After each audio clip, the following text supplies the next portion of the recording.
Estamos viendo el tema muy interesante de molestias, interrupciones a provechosas oportunidades.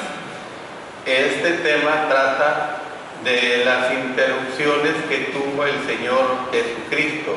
Hemos visto cuando fue interrumpido por la crítica a causa de que los fariseos criticaron a los discípulos porque no se lavaban las manos antes de comer.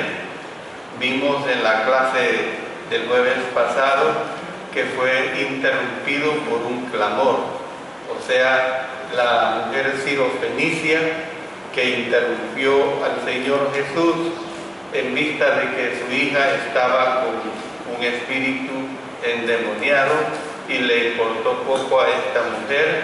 Ella lo que quería era que su hija fuera sanada y así fue.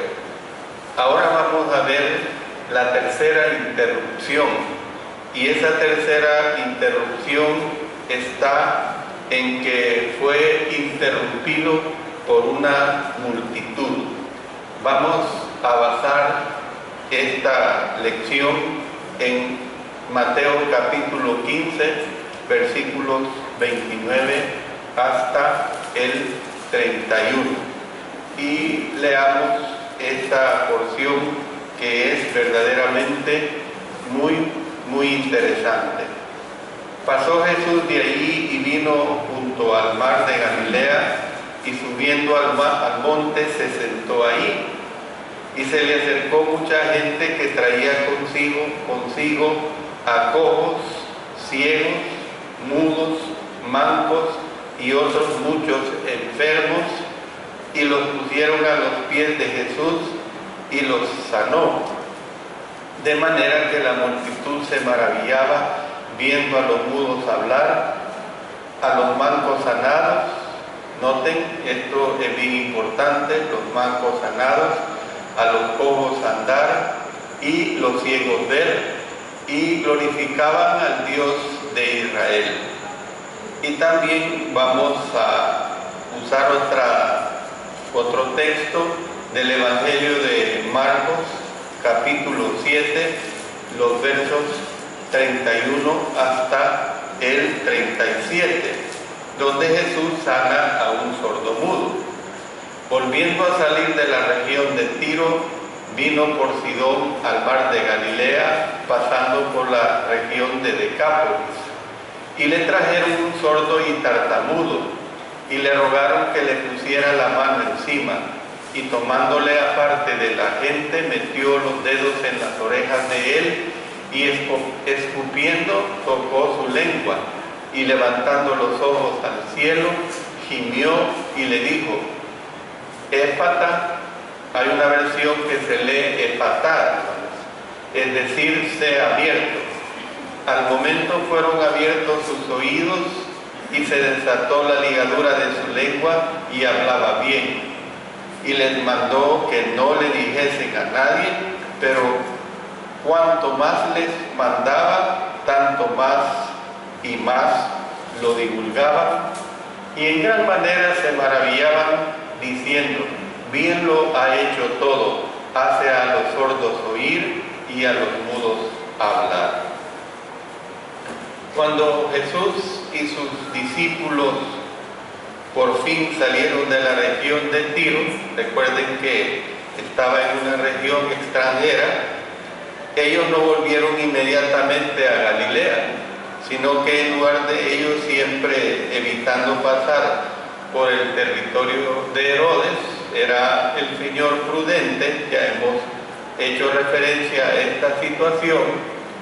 El Señor se trasladó junto con los discípulos hacia el norte, a Sidón, luego pasa por el lado este, pasando por los montes y por la cabecera del río Jordán, y al final se va hacia el sur, o sea, rumbos opuestos, bordeando la costa oriental del mar de Galilea, hasta precisamente llegar a un sitio desierto en la región de Decápolis.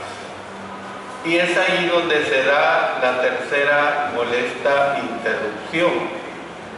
Cuando el Señor llegó a su destino, subió al monte y se sentó ahí. Ya lo hemos leído en el verso 29 de Mateo, con el propósito sin duda de enseñarles a sus discípulos. En aquellos tiempos, hermanos, los maestros acostumbraban sentarse para enseñar. Les recuerdo en Mateo capítulo 5, en los versos 1 y 2, cuando el Señor comienza a dar el sermón del monte, toma esta posición, dice: viendo la multitud, subió al monte y sentándose, vinieron a él sus discípulos y abriendo su boca les enseñaba diciendo. Entonces, vemos pues que se da esta situación, pero una vez más fue interrumpido. Dice la Escritura en el verso 30: y se le acercó mucha gente que traía consigo a cojos, ciegos, mudos, mancos y otros muchos enfermos, y los pusieron a los pies de Jesús. En el texto original, mejor dicho, dice que los arrojaron. Pero esto, hermanos, no significa que los tiraron. Para nuestro idioma español, el arrojar es como tirar. Lo que significa es simplemente que los pusieron a los pies de ellos. Entonces, esta era más o menos la misma región donde Jesús había sanado a 2 endemoniados y donde se le pidió que fuera a aquellos contornos, ¿verdad? Claro, su fama se había regado del poder de sanidad que tenía, y evidentemente ustedes tienen que entender, es una situación que toda la vida se dará, de que la cantidad de enfermos siempre van a haber. Entonces, Cristo había mandado a uno de los hombres sanados que diera a conocer cómo el Señor había tenido misericordia de él. Inmediatamente el hombre comenzó a publicar en Decápolis las cosas grandes que Jesús había hecho con él, y todos los que le vieron, dice la Escritura, que se maravillaron. Entonces podemos ver la eficacia que se da en el sentido del mensaje del hombre. Se observa en los millares que ahora venían de toda la región, nada menos que en busca de ayuda. Anteriormente, los hombres de esa región habían dicho, con otras palabras, que se fueran, y habían dicho al Señor: vete. Ahora la gente le rogaba diciendo que le ayudara. Es decir, se ve pues una situación, la conducta humana, pues la conducta humana así es. La conducta humana es que cuando se trata de recibir una ayuda y la ayuda la ve que es efectiva, entonces aprovecha esa oportunidad. Y ellos no tardaron en aprovechar esta oportunidad del poder de sanidad que el Señor Jesucristo estaba demostrando por todos esos lugares. Entonces, de una molesta interrupción que aquí se da, la tercera, como he mencionado, se ve otra vez una oportunidad provechosa para poder servir. Si a Cristo le frustraban estas continuas interrupciones, no lo podemos saber, hermanos. Era algo que Él no lo demostraba. No daba a entender que estaba molesto por estas interrupciones. Por el contrario, Él actuó como actuó, ayudando. Y en esta ocasión convirtió la interrupción en otra oportunidad para indicarles el camino al Dios vivo, el camino al Dios verdadero, a esos corazones de un grupo de oyentes que mayormente, hermanos, tenemos, y quiero hacerles notar que estos oyentes mayormente eran gentiles, o sea, no judíos. Esta multitud estaba compuesta, por decirlo así, hermanos, de gente diferente de la que se había reunido anteriormente sobre la ribera oriental del mar, o sea, me refiero a la multitud de los 5.000, la cual había seguido a Jesús desde Capernaum y habría sido mayormente judía, pero esta multitud de estos 4.000 había venido de la región y había estado compuesta mayormente por gentiles.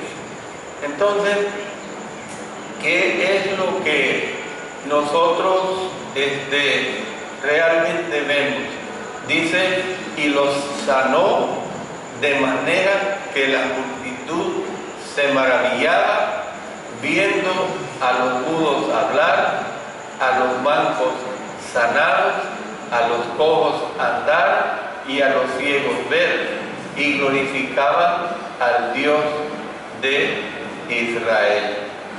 Miren, yo les dije que le pusieran especial atención cuando leí acerca de los mancos.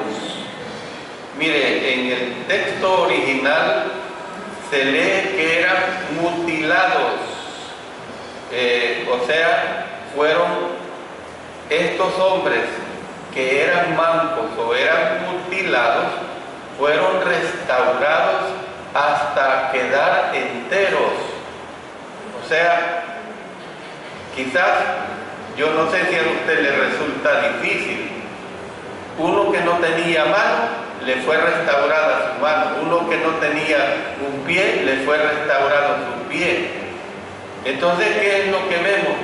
Hay una versión conocida como la Biblia viviente, que refleja la idea que a los que habían perdido brazos y piernas se les dieron nuevos miembros. Imagínense que claro.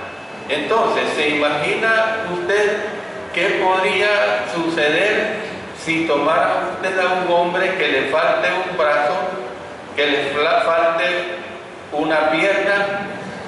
¿Qué podría suceder?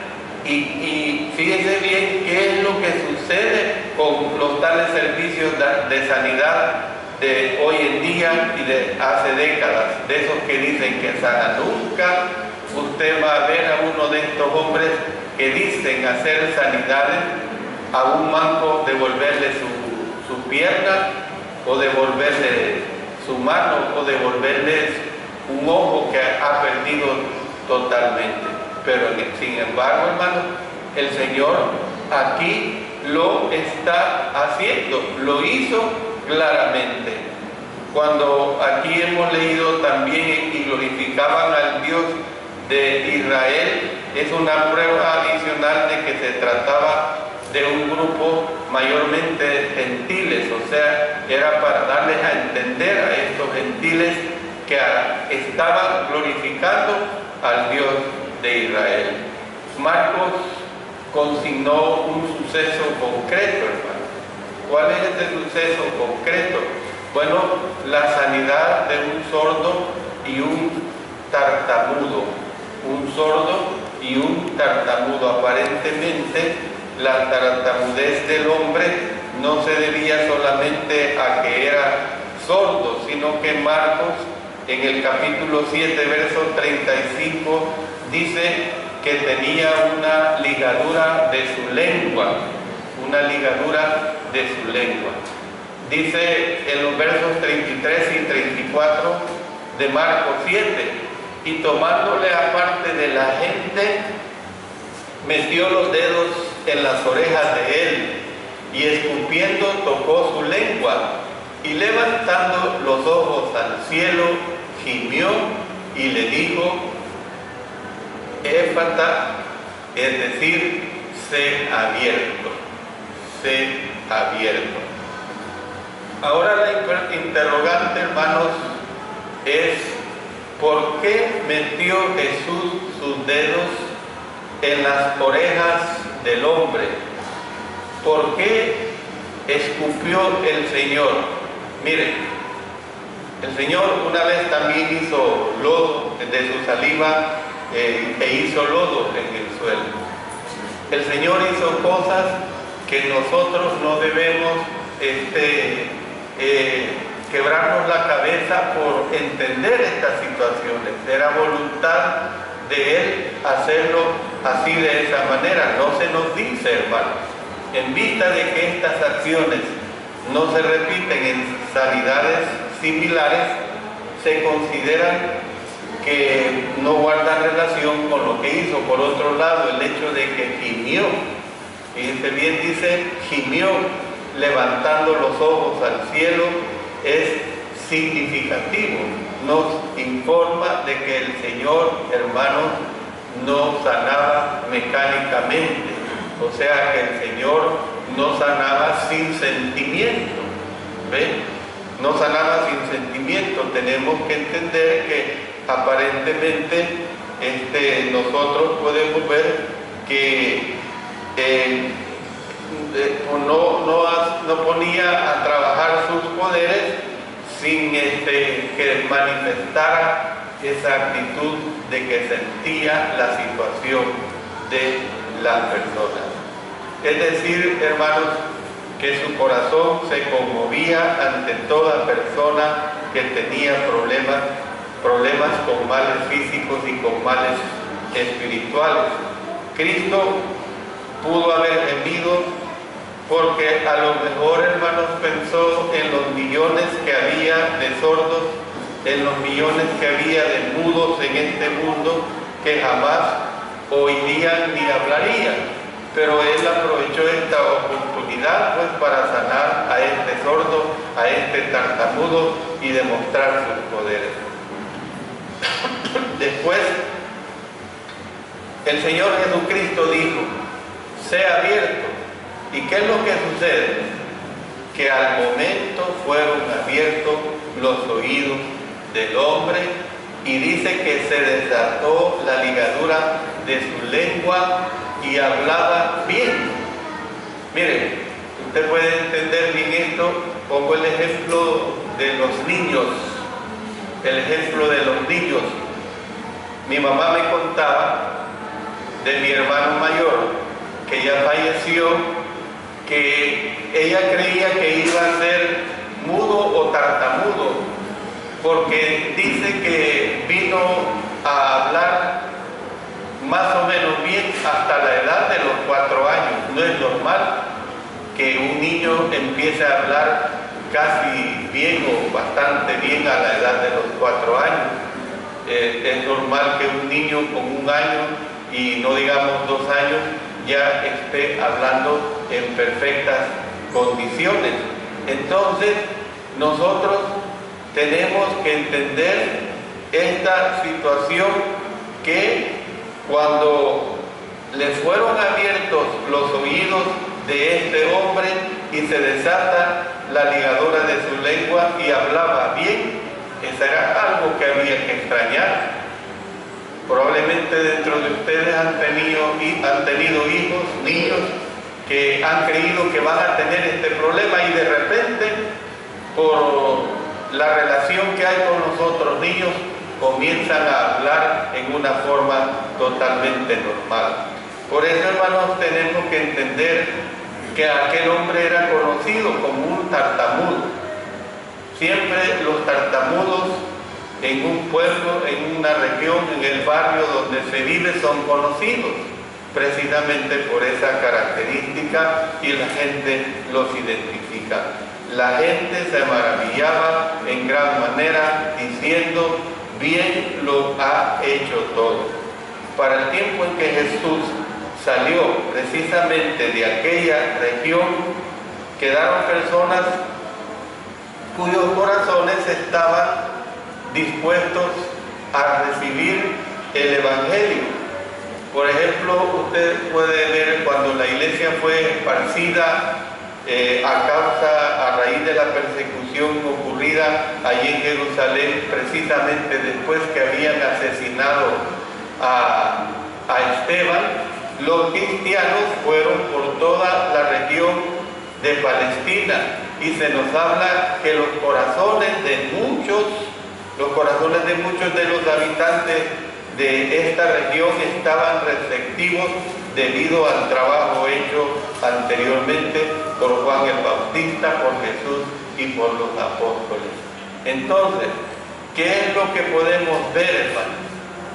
Que si uno reacciona de forma correcta a las interrupciones, estará mostrando nada menos que el Espíritu del Señor, y que esto puede abrir la puerta a la enseñanza del Evangelio a los que nos interrumpen. Tenemos que pensar en ello, tenemos que pensar en esas situaciones. Si usted, si yo tenemos ese problema de ponerle cuidado a las interrupciones porque estamos concentrados en algo, debemos de hacer un sobreesfuerzo, porque muchas veces una interrupción puede ser de beneficio. Yo no le puedo decir ahorita, pero sí lo siento, que en muchas ocasiones me ha sucedido esto, que se está platicando con alguien sobre un determinado tema, de repente hay una interrupción y resulta que aquella interrupción es más interesante de lo que se estaba hablando. Bueno, quiero que pasemos a la cuarta y última interrupción que aquí se da. No solo son estas 4 interrupciones que tuvo nuestro Señor, hermanos, sino que fueron muchas más, pero aquí en este estudio hemos considerado estas 4 interrupciones. ¿Cuál es la cuarta interrupción? Fue interrumpido por una crisis. Y esto lo vemos otra vez en Mateo capítulo 15, en los versos 32 hasta el 38. Miren lo que dice acá. Y Jesús, llamando a sus discípulos, dijo: tengo compasión de la gente, porque ya hace 3 días que están conmigo y no tienen que comer, y enviarlos en ayunas no quiero.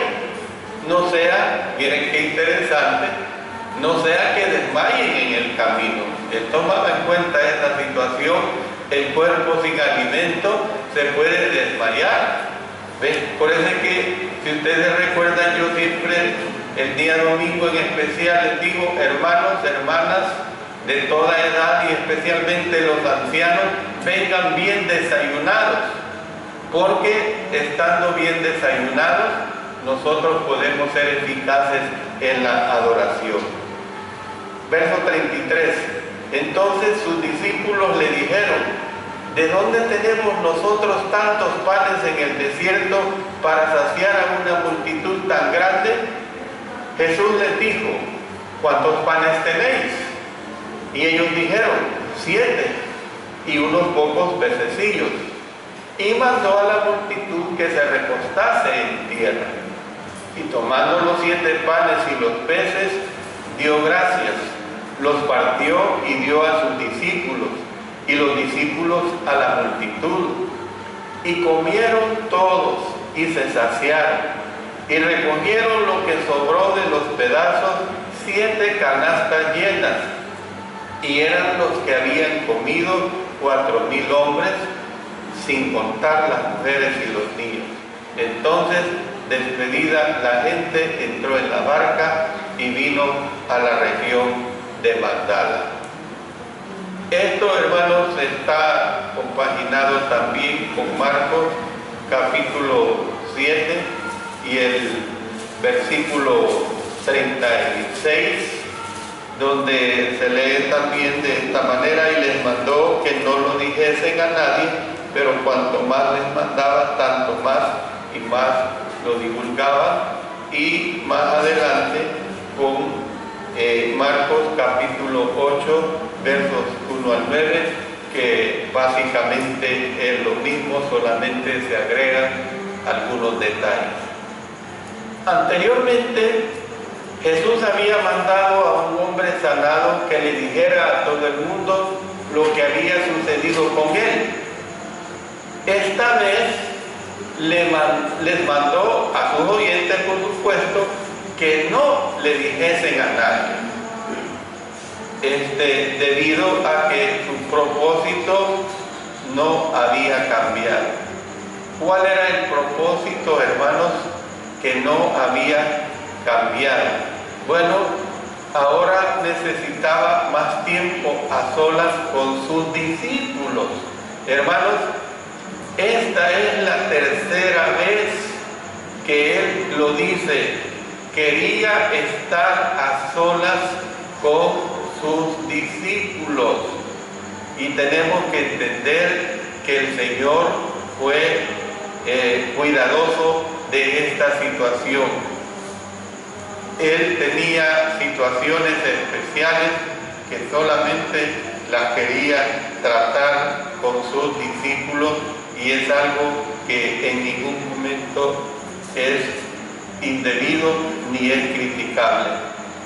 Como era costumbre, su petición no fue atendida y su fama se propagó por toda la región.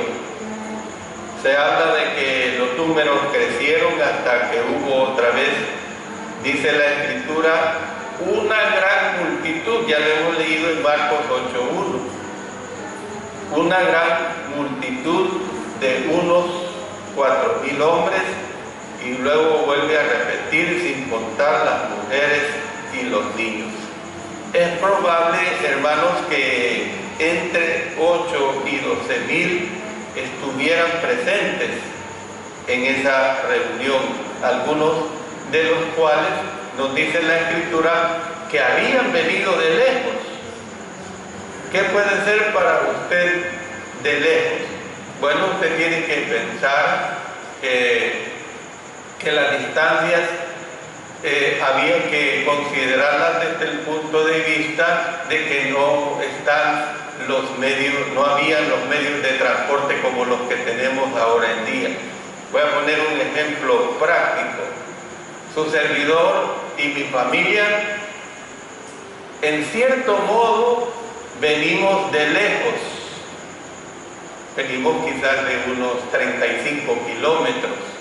Pero como tenemos un medio de transporte mecanizado, se transforma que la llegada es en unos 35 minutos. Pero ¿qué pasaría si fueran estos tiempos de nuestro Señor Jesucristo?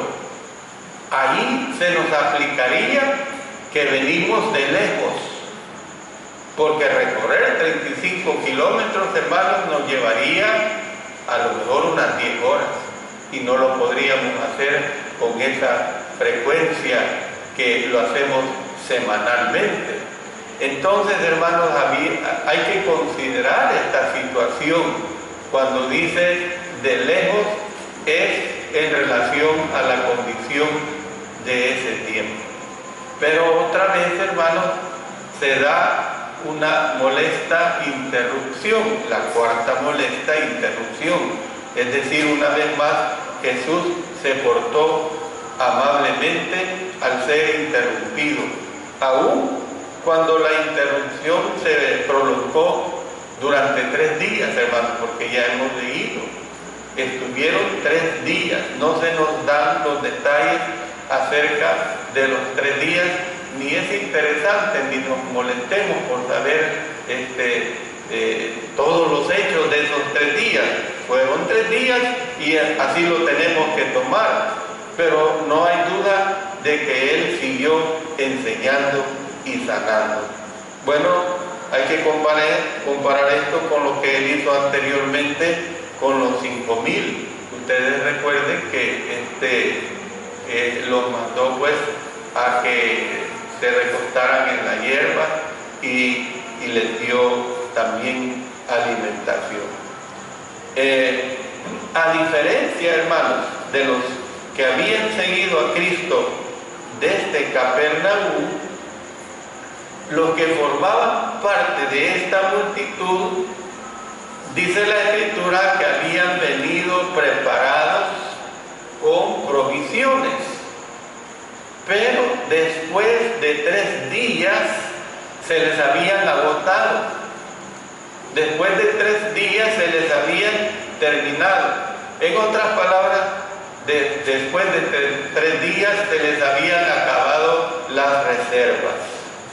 En ese momento, la naturaleza de la interrupción cambió. ¿Por qué digo que la naturaleza de la interrupción cambió?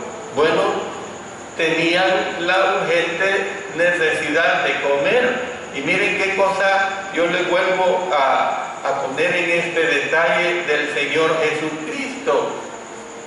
Les pongo en este detalle de que Él puso cuidado a la necesidad alimentaria de estas multitudes.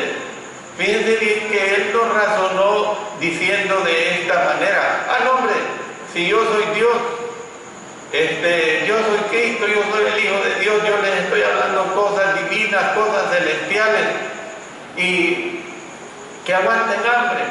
Al fin y al cabo, lo más interesante es que escuchen las cosas espirituales, las cosas mías, porque son cosas de mi Padre, son cosas espirituales, son cosas del cielo, ¿no, hermanos? El Señor le puso cuidado a la necesidad orgánica de esta multitud en segunda oportunidad. Entonces, otra vez, de esa molesta interrupción se transforma en otra oportunidad provechosa para ayudar. En consonancia con su naturaleza, el Señor convirtió nuevamente una molesta interrupción precisamente en una provechosa oportunidad. Y para reforzar una lección anterior, hermanos, Él presentó primero el problema a sus discípulos. Fíjense bien que Él era bien cuidadoso en esta situación. No se dirigía a la multitud en primer lugar, sino que Él respetaba a sus discípulos. Se dirigía primero a sus discípulos. Entonces, en efecto, estos discípulos le dijeron otra vez la salida olímpica, la salida universal de no asumir la responsabilidad, la situación real. No tenemos idea de cómo resolver este problema. No tenemos idea de cómo resolver este problema. Bueno, quizás a muchos les cueste entender que los apóstoles habían olvidado tan rápidamente la alimentación de los 5,000, cuando vienen y le dicen al Señor: Señor, despídelos, que vayan a las aldeas, que busquen dónde comer, que busquen dónde pernoctar, ya es noche y no tenemos cómo darles de comer. A lo mejor rápidamente habían olvidado esta situación, ¿verdad? Y algunos pueden pensar, llegar a la conclusión que el relato de la alimentación de los 5,000 que hacía poco se había dado y de la alimentación de estos 4,000 que ahora se están tratando no son más que variaciones de un mismo evento. Y yo tengo que confesarles, por un tiempo, hermanos, cuando yo no profundizaba en el estudio de la Biblia, me confundía.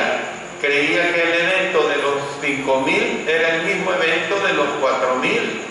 ¿Ven?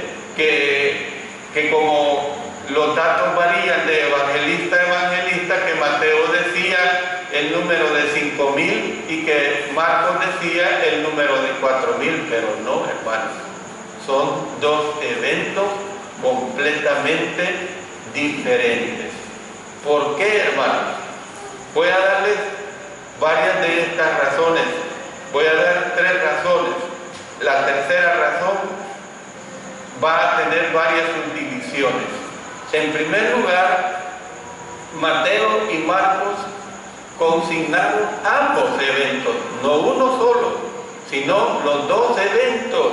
Y ellos no estaban escribiendo historias transmitidas de década en década. Mateo escribió como testigo presencial en la lista de que él era uno de los apóstoles. Y el relato de Marcos se basaba en el testimonio de un testigo presencial, hermanos. O sea, ¿quién era ese testigo presencial? El testimonio del apóstol Pedro, que precisamente fue uno de los apóstoles. ¿Ven? En segundo lugar, Jesús se refirió más adelante a ambos eventos. Óigase bien. El Señor Jesús más adelante se refirió a ambos eventos durante una reprensión que hizo a sus discípulos. Vayamos a Mateo capítulo 16 y comprobémoslo leyendo los versos 9 y 10. ¿No entendéis aún, ni os acordáis de los 5 panes entre 5.000 hombres y cuántas cestas recogisteis? Ni de los 7 panes entre 4.000 y cuántas canastas recogiste. Mire, más claro, no puede ser esto. En Marcos también lo describe en el capítulo 8, repitiendo lo mismo, los versos 19 y 20. Entonces, hermano, el Señor Jesucristo se refirió más adelante de esta situación a ambos eventos durante una reprensión que le hizo a sus discípulos. Y en tercer lugar, y es aquí donde quiero dar bastantes diferenciaciones de ambos eventos, en tercer lugar, aunque hay semejanzas, fíjense bien, hay semejanzas entre uno y otro evento, pero también hay grandes diferencias, y yo se las menciono. En primer lugar, el lugar era diferente, hermanos. El lugar donde ocurrió el primer milagro de alimentación milagrosa estaba situado cerca del extremo norte del mar de Galilea. Y el segundo estaba cerca del extremo sur, hermanos, de norte a sur. Voy a poner ejemplo. Miren, aquí estamos más cerca de la zona norte. Zona norte yendo a Copa, yendo a Chalatenango. Pero si yo le digo zona sur, yendo a San Jacinto, hermano, esa es zona sur. Miren qué distancia hay. Chalatenango con San Jacinto, Planes de Renderos, el aeropuerto, todo eso, Zacatecoluca, hermano, es zona sur. Entonces los dos eventos son diferentes. Bueno, en segundo lugar, la multitud era diferente. Ya he mencionado esto. La primera se componía principalmente de judíos, pero la segunda multitud se componía principalmente de gentiles, hermanos.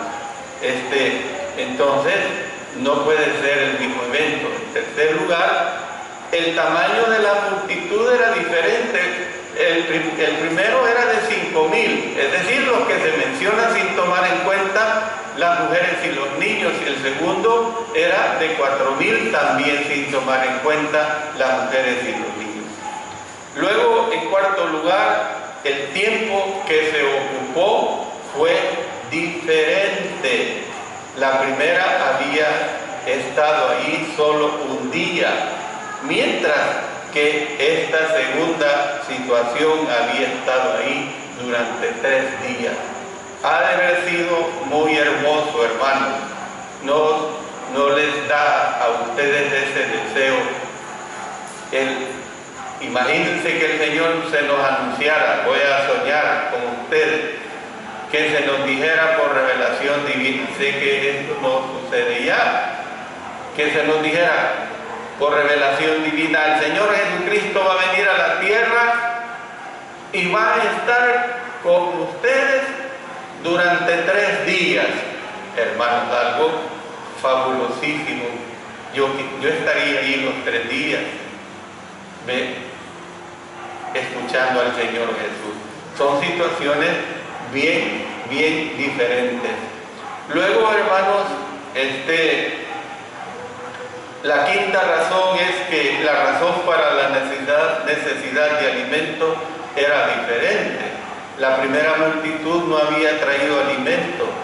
Recuerdan que apenas un joven que tenía 5 panes y 3 peces, se los quitaron, se los multiplicó, pero esta multitud sí había traído alimento para 3 días. El problema fue que se le agotaron las reservas. Sexto, los recursos disponibles eran diferentes. ¿Por qué? Porque la primera vez había 5 panes y 2 pececillos disponibles, mientras que la segunda vez hubo 7 panes y no se dice cuántos pececillos, hermanos, sino que dice unos pocos pececillos estaban en juego. Y en séptimo lugar, los instrumentos usados fueron diferentes. En el primer suceso, si ustedes recuerdan, se usaron 2 cestas pequeñas, mientras que en el segundo se usaron 7 canastas grandes. Hermanos, se podrían hacer notar otras diferencias. Por ejemplo, la primera multitud se recostó sobre la hierba, mientras que la segunda multitud se recostó sobre la tierra. Ahí lo dice bien claro. La primera multitud trató de hacer rey a Jesús. ¿Se acuerdan de eso? Mientras que la segunda multitud no respondió del mismo modo.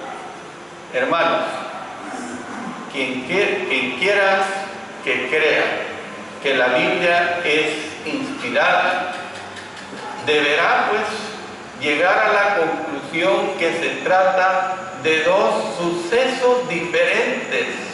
Son 2 sucesos diferentes. Siendo cierto lo anterior, ¿cómo podemos explicar la respuesta de los apóstoles? ¿Cómo es que podemos explicar la respuesta de los apóstoles? Bueno, el hecho es que por lo general fue necesaria más de una oportunidad para que los discípulos entendieran una nueva verdad.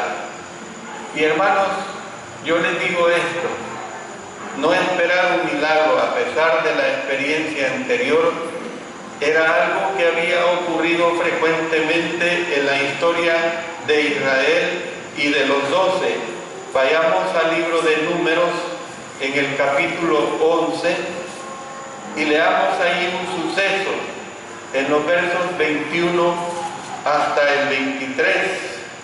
Entonces dijo Moisés: 600,000 de a pie es el pueblo en medio del cual yo estoy. Y tú dices: les daré carne y comerán un mes entero. ¿Se degollarán para ellos ovejas y bueyes que les basten? ¿O se juntarán para ellos todos los peces del mar para que tengan abasto? Entonces Jehová respondió a Moisés: ¿acaso se ha cortado la mano de Jehová? Porque dudaban, hermano. Ahora verás si se cumple mi palabra o no. Miren qué hermoso lo que dice nuestro Señor. En Salmos capítulo 68, en los versos 19 y 20, miren cómo se expresa el salmista. Y hablaron contra Dios diciendo: ¿podrá poner mesa en el desierto? Imagínense. He aquí ha herido la peña y brotaron aguas y torrentes inundaron la tierra. ¿Podrá dar también pan? ¿Dispondrá carne para su pueblo? O sea, hermanos, esta situación de la duda no era algo nuevo. La verdad, hermanos, que nosotros como seres humanos no nos pongamos como mejores que estos discípulos en aquel tiempo. A lo mejor también nosotros necesitamos que se repitan mucho las cosas maravillosas para poder comprender algo nuevo. Lo reconozcamos o no, es posible que Esto mismo, hermanos, podría suceder en cada uno de nosotros. Qué paciente, hermanos, fue el Señor Jesucristo cuando repasaba, por decirlo así, las mismas verdades con sus estudiantes, que eran sus discípulos, una y otra vez, hasta hacerlos comprender, Por eso recordemos que fue necesaria, cuando Él ya se había marchado, la llegada especial, el bautismo del Espíritu Santo. Consideren también que el hambre no era desconocida para el Señor Jesucristo y sus apóstoles. Esto es bien importante entenderlo, hermanos. Como regla general, Jesús no saciaba el hambre con un milagro. Mire, vamos al Evangelio de Juan, y para mí esto es bien interesante, porque uno puede decir lo que hacía referencia anteriormente. Bueno, si son las cosas de Dios, ¿por qué van a tener hambre? Yo puedo hacer que no tengan hambre. No. En el Evangelio de Juan, capítulo 4, vamos a leer los versos 6, 8 y 31. Miren cómo se expresa aquí el Señor. Y estaba ahí el pozo de Jacob. Entonces